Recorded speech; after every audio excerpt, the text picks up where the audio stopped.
CM Revanth Reddy ఇవాళ నల్గొండ జిల్లాలో పర్యటించబోతున్నారు. దానికి సంబంధించిన బ్రేకింగ్ చూస్తున్నాం. పలు అభివృద్ధి పనులకు శంకుస్థాపన చేయబోతున్నారు. అండ్ దామరచర్లలో యాదాద్రి పవర్ ప్లాంట్ యూనిట్ 2ని ప్రారంభిస్తారు.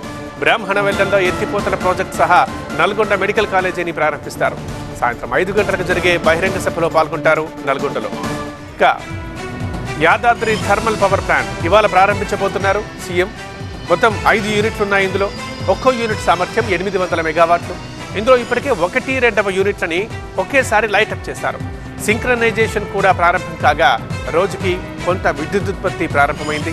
ఇటీవలే సింక్రనైజేషన్లో భాగంగా పూర్తి స్థాయి సామర్థ్యం మేరకు ఆయా యూనిట్లలో విద్యుత్ ఉత్పత్తి విజయవంతంగా పూర్తయింది. ఇవాళ నుంచి కమర్షియల్ ఆపరేషన్ ప్రారంభించేందుకు రంగం సిద్ధం చేశారు. అందులో భాగంగా సీఎం రేవంత్ రెడ్డి ప్లాంట్లోని యూనిట్ 2ను ప్రారంభించనున్నారు. 72 గంటల పాటు నిరంతరాయంగా విద్యుత్ ఉత్పత్తి కొనసాగిన అనంతరం యూనిట్ని గ్రిడ్కి అనుసంధానం చేస్తారు.